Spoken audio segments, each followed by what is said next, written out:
പാട്ടുക്കടാ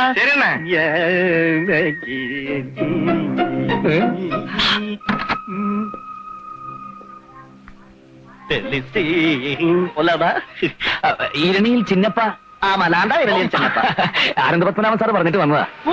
സന്തോഷം. വണ്ടി കൊണ്ടുവന്നിട്ടുണ്ട്. വണ്ടി അയക്കുമെന്ന് പറഞ്ഞില്ലല്ലോ. അതാണ് അനന്തപത്മനാഭൻ സാറ്. വണ്ടി അയക്കുന്നു പറഞ്ഞാൽ അയക്കില്ല, അയക്കില്ല എന്ന് പറഞ്ഞാൽ അയക്കും. ரொம்ப സന്തോഷം. ഹോട്ടലിൽ മുറി അറേഞ്ച് ചെയ്തിട്ടുണ്ട്. നമുക്ക് കുളിച്ച് ഫ്രഷ് ആയിട്ട് കച്ചേരിക്ക് പോവാം. ரொம்ப ரொம்ப സന്തോഷം.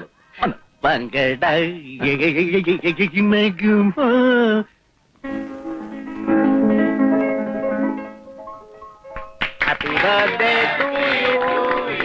Happy birthday. Happy birthday. Happy birthday.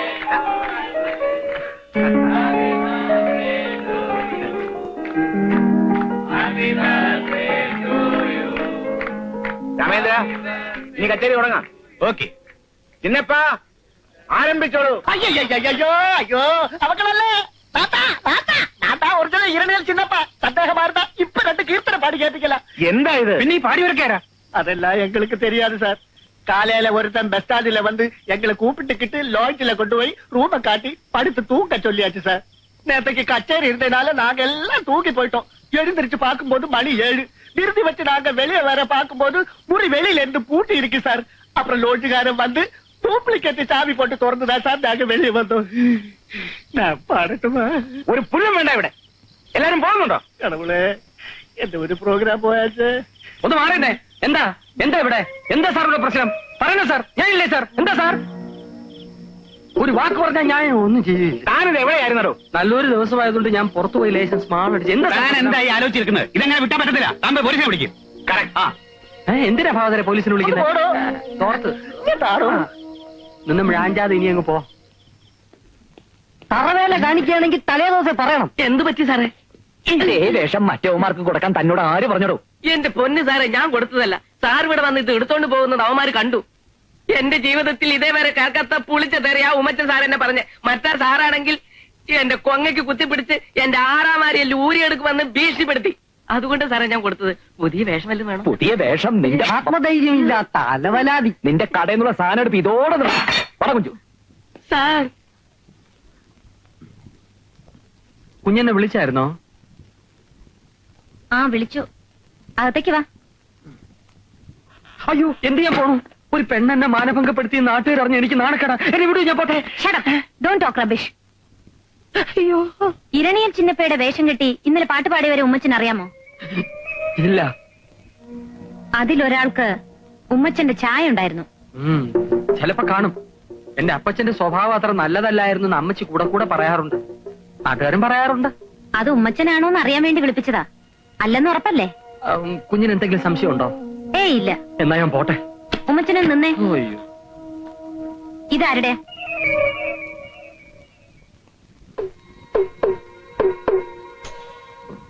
ഇതെവിടെ നിന്ന് കിട്ടി?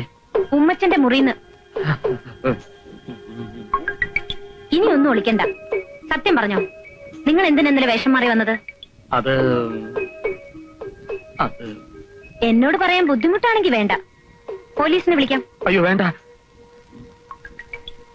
എല്ലാം ഞാൻ പറയാം. എന്തിനായിരിക്കും അരുന്ധതി കാണണമെന്ന് പറഞ്ഞത്? ഒരു പക്ഷേ രഹസ്യങ്ങൾ വെളിപ്പെടുത്താൻ വേണ്ടിയായിരിക്കും. യവന്മാരുടെ മുന്നിൽ വെച്ച് പറയാൻ അനുവദിച്ചുകൂടാ.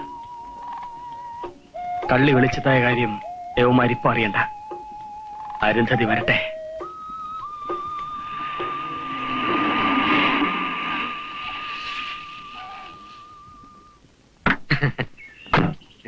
CID-മാര് വന്നിട്ട് അധിക നേരം ആയോ? ഇതെന്തോന്നു? ക്ഷമിക്കണം, നിങ്ങളൊക്കെ ആരാന്ന് എനിക്ക് മനസ്സിലായി. ഇതെങ്ങനെ? എന്നോട് കളിച്ചാൽ കളി പഠിപ്പിക്കുമെന്ന് ഇപ്പം മനസ്സിലായില്ലേ? അരുന്ധതി നായരെ കുറിച്ചുള്ള അന്വേഷണം എവിടം വരെ ആയി? അരുന്ധതി നായർ 22 വയസ്സ്, അഷ്ടമത്തിൽ ചൊവ്വ. ഇതിൽ കൂടുതലൊന്നും അറിയാൻ കഴിഞ്ഞില്ല അല്ലേ? പെണ്ണിന്റെ മനസ്സ് തുറക്കണമെങ്കിൽ അത് അവള് തന്നെ വിചാരിക്കണം. CID-യോ CBI-യോ വിചാരിച്ചിട്ട് ഒരു കാര്യമില്ല. ആക്ഷേപിക്കാൻ വേണ്ടിയാണ് ഇവിടെ വിളിച്ചു വരുന്നത്? അല്ല, സഹായിക്കാൻ. ഞാൻ കാരണം നിങ്ങൾക്ക് ജോലി കിട്ടാതിരിക്കണ്ട. എന്താണ് അറിയേണ്ടത് ചോദിച്ചോളൂ. അതിങ്ങനെ എല്ലാവരുടെയും മുന്നിൽ വെച്ച് പറഞ്ഞാൽ ശരിയാവത്തില്ല. ആദ്യം റിപ്പോർട്ട് സമർപ്പിക്കുന്ന ആൾക്കാർ ജോലി. അതുകൊണ്ട് ഞാൻ അത് നിങ്ങളുടെ മിടുക്ക് പോലെ ഇരിക്കും. നിങ്ങൾ 3 പേരും എന്റെ പിന്നാലെ കുറെ ചുറ്റിത്തിരിഞ്ഞതല്ലേ. അതുകൊണ്ട് 3 പേരോടുമായിട്ട് എനിക്ക് എന്തെങ്കിലും പറയാനുള്ളൂ. ആദ്യം റിപ്പോർട്ട് സബ്മിറ്റ് ചെയ്യാൻ പറ്റുന്നുള്ള കാര്യത്തിൽ എനിക്ക് ഉറപ്പുണ്ട്. അതുകൊണ്ട് അരുന്ധതിയുടെ തീരുമാനത്തിൽ എനിക്ക് സമ്മതം. അരുന്ധതി നായരെ കുറിച്ചല്ലേ നിങ്ങൾക്ക് അറിയേണ്ടത്? അതെ അതെ അതെ. എന്നാൽ അത് ഞാനല്ല. ഞാൻ രേവതി നായർ. അരുന്ധതി നായർ സഹോദരനോടൊപ്പം അമേരിക്കയിൽ പഠിക്കുന്നു. മാട്രിമോണിയൽ പരസ്യം കണ്ട് ഡാഡി എഴുതിയത് അവൾക്ക് വേണ്ടിയാണ്. കള്ളം. അനന്ത പത്മനാഭൻ സാറിന് ഒരു മകളെ ഉള്ളൂ എന്നാണല്ലോ ഞങ്ങൾക്ക് സീക്രട്ട് ഫയൽസിൽ കിട്ടിയ ഇൻഫർമേഷൻ. അതെ, കൊച്ചച്ഛന് ഒരു മകളെ ഉള്ളൂ. അതാണ് അരുന്ധതി നായർ. കൊച്ചച്ഛനോ? അനന്ത പത്മനാഭൻ എന്റെ കൊച്ചച്ഛനാണ്. അപ്പോ രേവതിയുടെ അച്ഛൻ? എനിക്ക് 8 വയസ്സുള്ളപ്പോൾ എന്റെ മമ്മിയും ഡാഡിയും ഒരു പ്ലെയിൻ ക്രാഷിൽ മരിച്ചുപോയി. കൊച്ചച്ഛനും കുഞ്ഞമ്മയാണ് എന്നെ വളർത്തിയത്. സ്വന്തം മകളെ പോലെ. പേരിന്റെ കാര്യത്തിൽ പോലും ഞങ്ങൾ തമ്മിൽ പിണങ്ങരുതെന്ന് കരുതി കൊച്ചച്ഛന്റെ മകളുടെ പേര് ചൊല്ലിയാണ് എന്നെ വിളിക്കുന്നത്. സത്യം പറഞ്ഞാൽ എന്റെ സ്വന്തം പേരിന് രേഖകളിൽ മാത്രമേ ഉള്ളൂ. രേവതി എക്സ്പോർട്ടേഴ്സ്. എന്റെ ഡാഡി തുടങ്ങി വെച്ച കമ്പനിയാണത്. ആ ബോർഡ് വല്ലപ്പോഴും കാണുമ്പോഴാണ് ഞാൻ എന്റെ പേര് ഓർക്കുന്നത് തന്നെ. ഇന്നെനിക്കവർ കൊച്ചച്ഛനും കുഞ്ഞമ്മയും അല്ല, എന്റെ ഡാഡി മമ്മിയാണ്. എനിക്കറിയാം. ചൊവ്വാദോഷം മൂലം അരുന്ധതിയുടെ രേവതിയുടെ കല്യാണം നടക്കാത്തതില് അനന്ത സാറിന് വലിയ പ്രയാസമുണ്ട്. ഇല്ല, എന്റെ ജാതകത്തിനൊരു കുഴപ്പമില്ല. ഉമ്മച്ചൻ ഫയലിൽ എഴുതിയില്ലേ എനിക്കെന്തോ ചെറിയ അസുഖം ഉണ്ടെന്ന്? ചെറുതല്ല, മരുന്നുകളുടെ പച്ചയിൽ ജീവിക്കുന്ന രോഗിയാണ് ഞാൻ. അതുകൊണ്ടാണ് SSLC കഴിഞ്ഞപ്പോ എനിക്ക് പഠിത്തം നിർത്തേണ്ടി വന്നത്. വിവാഹം എനിക്ക് വിധിച്ചിട്ടില്ല. ആ വിവരം പുറത്തു പറയാൻ വിഷമമുള്ളതുകൊണ്ടാണ് എനിക്ക് വരുന്ന ആലോചനകൾ ചൊവ്വാദോഷത്തിന്റെ പേരിൽ ഡാഡി ഒഴിവാക്കുന്നത്. മറ്റുള്ളവർ എന്നെ ഒരു രോഗിയായി കാണുന്നത് അദ്ദേഹത്തിന് സഹിക്കാനാവില്ല. 10 മിനിറ്റിനുള്ളിൽ വരാന്നും പറഞ്ഞിറങ്ങിയതാ. മമ്മി ഇപ്പൊ അന്വേഷിക്കുന്നുണ്ടാവും. ഇപ്പൊ തന്നെ നിങ്ങൾ എന്റെ പുറകെ നടന്ന് കുറെ സമയം വേസ്റ്റാക്കി. ഇനിയും അങ്ങനെ സംഭവിക്കാതിരിക്കാൻ വേണ്ടിയാ ഞാൻ ഇത്രയും പറഞ്ഞത്. വരട്ടെ.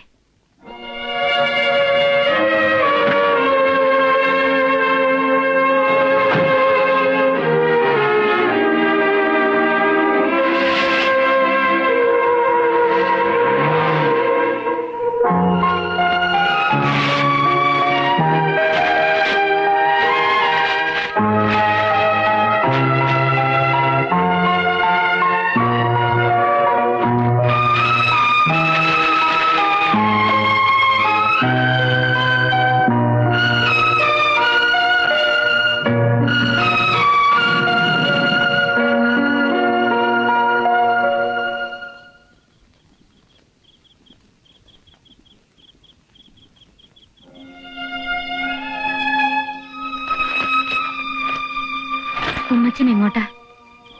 ഞാൻ പോവാ. അന്വേഷണം പൂർത്തിയാക്കാതെ പോവാണോ? നിങ്ങൾ CID-മാരാണെന്നുള്ള കാര്യം ഞാൻ ഡാഡിയോട് പറഞ്ഞിട്ടില്ല. അറിഞ്ഞ എങ്ങനെ പ്രതികരിക്കുന്ന അറിയാൻ വയ്യാത്തോണ്ടാ ഞാൻ പറയാഞ്ഞത്. അമേരിക്കയിലുള്ള അരുന്ധതിയെക്കുറിച്ച് എനിക്കറിയാവുന്നതൊക്കെ ഞാൻ പറഞ്ഞുതരാം. വേണ്ട. ഇന്നലെ വരെ അന്വേഷണത്തിൽ ഒരു ആത്മവിശ്വാസം ഉണ്ടായിരുന്നു. ഇന്നത് പോയി.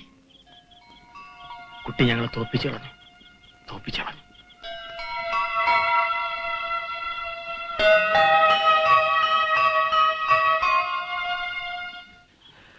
കാണണമെന്ന് പറഞ്ഞ വേറൊന്നിനുമല്ല. ഒരു ജോലിക്ക് വേണ്ടിയുള്ള മത്സരത്തിനിടയിൽ നമ്മൾ പരസ്പരം വെല്ലുവിളിക്കുകയും പാരവയ്ക്കുകയും ഒക്കെ ചെയ്തു. ഒടുവിൽ ലക്ഷ്യത്തിലെത്തിയതുമില്ല. ഓരോ നിമിഷവും മരണത്തിന് കീഴടങ്ങിക്കൊണ്ടിരിക്കുന്ന ആ പെൺകുട്ടിയുടെ മനസ്സിന് മുമ്പിൽ നമ്മുടെ പകയ്ക്കും വിദ്വേഷത്തിനൊന്നും ഒരു സ്ഥാനവുമില്ല. നിങ്ങൾക്ക് ഞാൻ ഇതിനൊരു തടസ്സമാവുന്നില്ല. ഈ കേസന്വേഷണത്തിൽ ഞാൻ പിന്മാറുക. നമ്മൾ CID-മാരാണെന്ന കാര്യം രേവതി നായർ അനന്തപത്മനാഭനെ അറിയിച്ചിട്ടില്ല. അരുന്ധതി നായരെ പറ്റി അറിയാവുന്ന കാര്യങ്ങൾ പറഞ്ഞുതരാൻ ആ കുട്ടി ഇപ്പോഴും തയ്യാറാണ്. പക്ഷേ ഞാൻ വേണ്ടെന്ന് തീരുമാനിച്ചു. താല്പര്യമുള്ളവർക്ക് അത് ഏറ്റെടുക്കാം. എനിക്കൊരു തീരുമാനത്തിലെത്താൻ പറ്റുന്നില്ല. ഫയലിലെഴുതിയ അബദ്ധങ്ങൾ നശിപ്പിച്ചെങ്കിലും രേവതിയെ കുറിച്ചുള്ള വിചാരങ്ങൾ മായുന്നില്ല. അന്വേഷണത്തിന് വേണ്ടി ആയിരുന്നെങ്കിലും അവളുമായിട്ട് നിങ്ങളെക്കാൾ കൂടുതൽ അടുത്തത് ഞാനാണ്. എനിക്ക് അവളെ കൈയൊഴിഞ്ഞിട്ട് പോകാൻ കഴിയുന്നില്ല. നിങ്ങൾ എന്റെ കൂടെ നിൽക്കണം. രേവതിക്ക് എന്ത് അസുഖമാണെന്ന് അറിയണം. അനന്ത പത്മനാഭനുമായിട്ട് വലിയ അടുപ്പത്തിലായതുകൊണ്ട് ഉണ്ണികൃഷ്ണൻ അത് പറ്റും. അസുഖത്തിന്റെ പേരറിഞ്ഞിട്ട് എന്ത് പ്രയോജനം? എന്റെ ഒരു മനസ്സമാധാനത്തിന് വേണ്ടിയാ. പ്ലീസ്.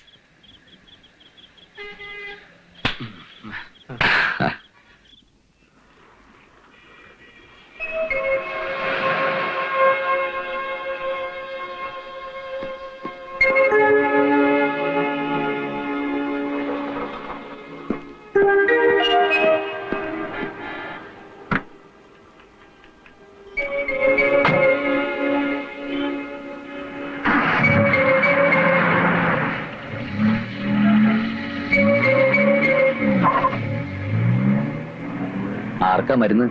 മോൾക്ക. മുമ്പൊരിക്കെ ഹോസ്പിറ്റലിൽ വെച്ച് അരുന്ധതിയെ കണ്ടപ്പോ തന്നെ ചോദിക്കണമെന്ന് വിചാരിച്ചാ. മോൾക്ക് എന്താ സാർ അസുഖം? അല്ല, ഞാൻ ചോദിച്ചത് തെറ്റാണെങ്കിൽ ക്ഷമിക്കണം. മകളെ ഉള്ളറിഞ്ഞ് സ്നേഹിക്കുന്ന ഏതൊരച്ഛനും മറക്കാൻ ആഗ്രഹിക്കുന്ന ഒരു കാര്യത്തെക്കുറിച്ചാണ് ഉണ്ണികൃഷ്ണൻ ചോദിച്ചത്. എന്നെപ്പോലെ നിർഭാഗ്യവാനായ ഒരു അച്ഛനെ ഈ ഭൂമിയിൽ ഉണ്ടാവില്ല. മകൾ 10ാം ക്ലാസ്സിൽ പഠിക്കുമ്പോഴാണ് ആദ്യമായി രോഗലക്ഷണം കണ്ടത്. അതിനുശേഷം മനസ്സുഖം എന്തെന്ന് ഞങ്ങൾ അറിഞ്ഞിട്ടില്ല. വിദേശത്ത് എവിടെയെങ്കിലും കൊണ്ടുപോയാ? അങ്ങനെ എന്തെങ്കിലും സാധ്യതയുണ്ടായിരുന്നെങ്കിൽ ഞങ്ങൾ അവളെ വിധിക്ക് വിട്ടിട്ട് വെറുതെ നോക്കിയിരിക്കുമായിരുന്നു. പ്ലീസ്, നമുക്ക് മറ്റെന്തെങ്കിലും സംസാരിക്കാം.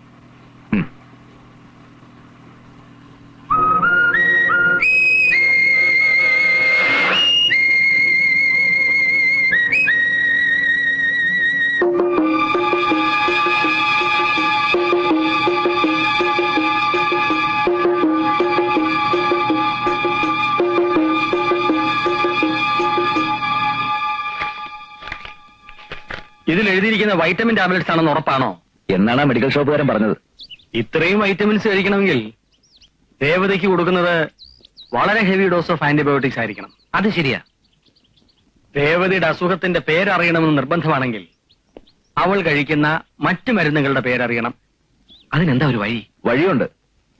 പക്ഷേ വിദേശത്ത് കൊണ്ടുപോയാൽ പോലും സുഖപ്പെടാത്തൊരു അസുഖത്തിന്റെ പേരറിഞ്ഞിട്ട് പ്രേമൻ എന്ത് കിട്ടാനാണെന്നാണ് എനിക്ക് മനസ്സിലാവാത്തത്. അനന്തപത്മനാഭൻ അത് പറയാൻ മടിച്ച സ്ഥിതിക്ക് ആ അസുഖത്തിന്റെ പേരറിഞ്ഞാൽ കൊള്ളാമെന്ന് എനിക്കും ഒരാഗ്രഹമുണ്ട്. എന്റെ മനസ്സിൽ ചില സംശയങ്ങൾ. എന്താണ്? ഉണ്ണികൃഷ്ണന് ദേഷ്യം തോന്നരുത്. പ്രേമനെ തല്ലാൻ ഉണ്ണികൃഷ്ണനാണ് ആളെ വിട്ടത് എന്ന് ഫോൺ ചെയ്ത് പറഞ്ഞത് ഞാനാണ്. സത്യത്തിൽ പ്രേമനെ തല്ലാൻ ആളെ അയച്ചത് അനന്തപത്മനാഭനാണ്. അപ്പോ അനന്തപത്മനാഭന്റെ ഉദ്ദേശം എന്തായിരിക്കും? എന്തൊക്കെയോ കുഴപ്പങ്ങളുണ്ട്. നമുക്കിതേക്കുറിച്ചൊന്ന് അന്വേഷിക്കാം. ഓക്കേ. തലച്ചോറിനകത്ത് എന്തോ തകരാറാണെന്നാണ് എന്റെ അറിവ്. മരുന്ന് കഴിക്കുന്ന കാര്യം ഡാഡിയും മമ്മിയെ ഓർമ്മിപ്പിക്കുമ്പോഴാ ഞാനൊരു രോഗിയാണെന്ന് അറിയുന്നത് തന്നെ. കാർ ഓടിക്കരുതെന്ന് ഡോക്ടർ പ്രത്യേകം പറഞ്ഞിട്ടുണ്ട്. എന്നാലും ഡാഡിയുടെയും മമ്മിയുടെയും കണ്ണുവെട്ടിച്ച് ഞാൻ കാർ ഓടിക്കും. ഡ്രൈവിംഗ് എനിക്ക് ഭയങ്കര ഇഷ്ടാ. ഡാഡി അറിയാതെ ബാമ എന്നെ പഠിപ്പിച്ചതാ. തലച്ചോറിന് തകരാറുള്ളവർ കഴിക്കുന്ന മരുന്നല്ല രേവതി കഴിക്കുന്നത്. പിന്നെ വെറും വൈറ്റമിൻ ടാബ്ലറ്റ്സ്. ആര് പറഞ്ഞു? ഇത് അനന്തപത്മനാഭ സാർ വാങ്ങിയ മരുന്നിന്റെ ബില്ല. ഇത് ഈ ബില്ല് കൊടുത്ത് ഞാൻ വാങ്ങിയ വൈറ്റമിൻ ടാബ്ലറ്റ്സ്. ജസ്സി, ഈ മരുന്നല്ലല്ലോ ഞാൻ കഴിക്കുന്നത്. ഈ മരുന്നുകൾ തന്നെയാണ് രേവതി കഴിക്കുന്നത്. പക്ഷേ ടിന്നിൽ പൊട്ടിച്ചിട്ട് നല്ലതാണെന്ന് മാത്രം. അതെ, ഇത് രണ്ടും ഒന്ന് തന്നെയാ. ചിലപ്പോ എന്റെ അസുഖത്തിനിത് മതിയായിരിക്കും. എങ്കിൽ അതെന്തിനും ടിന്നിൽ പൊട്ടിച്ചിട്ട് തരണം. കഴിക്കുന്ന മരുന്നിന്റെ പേര് രേവതി അറിയരുതെന്ന് ഡാഡി ആഗ്രഹിക്കുന്നു. ഉണ്ണികൃഷ്ണൻ പറഞ്ഞു വരുന്നത്? ഞങ്ങൾക്ക് ചില സംശയങ്ങളുണ്ട്. രേവതി ഞങ്ങളോട് സഹകരിക്കണം. മിസ്റ്റർ ഉണ്ണികൃഷ്ണൻ, വെറുതെ ഡാഡിയെ ദേഷ്യം പിടിപ്പിക്കരുത്. ഞാൻ ബോധ്യപ്പെടുത്തി തന്നാലോ? ഞാൻ വിശ്വസിക്കില്ല. നിങ്ങൾ കള്ളം പറയാ. വെറുതെ പ്രശ്നങ്ങൾ ഉണ്ടാക്കുകയാണ്. ബഹളം വെക്കണ്ട. കുട്ടിക്കെന്നല്ല, ആർക്കും ഇത് വിശ്വസിക്കാനാവില്ല. സാവധാനം ആലോചിച്ച സത്യം ബോധ്യമാവും. ഞങ്ങൾ ബോധ്യപ്പെടുത്തി തരാം. രേവതിയെ ചികിത്സിക്കുന്ന ഡോക്ടർ ആരാ? ഡോക്ടർ രാമചന്ദ്രൻ.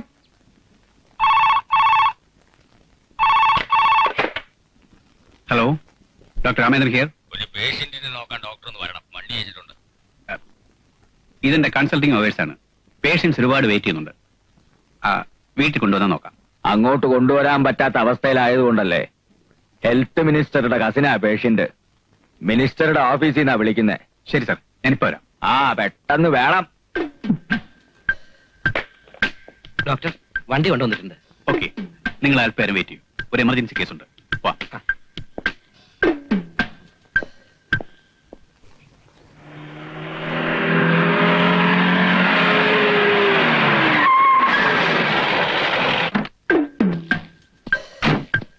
വരൂ ഡോക്ടർ. ഇത് അനന്തന്റെ സ്ഥലമല്ലേ? ഇവിടെയാണ് പേഷ്യന്റ് കിടക്കുന്നത്. വരൂ. ആ.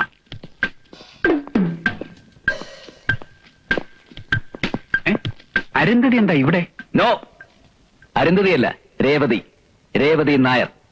1980 ബോംബെയിൽ വെച്ചുണ്ടായ പ്ലെയിൻ ക്രാഷിൽ കൊല്ലപ്പെട്ട കോടീശ്വരനായ സേതുമാധവന്റെയും വിജയലക്ഷ്മിയുടെയും സ്വത്തുക്കളുടെ ഒരേ ഒരു അവകാശി മിസ് രേവതി നായർ.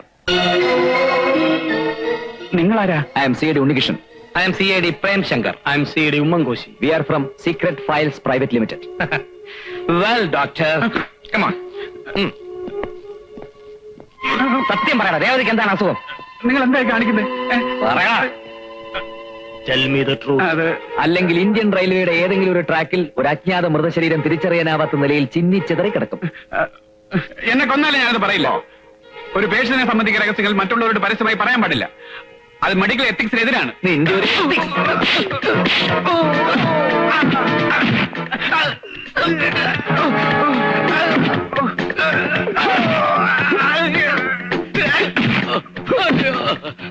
അയ്യോ, ഇനി എന്നെ തല്ലരുത്.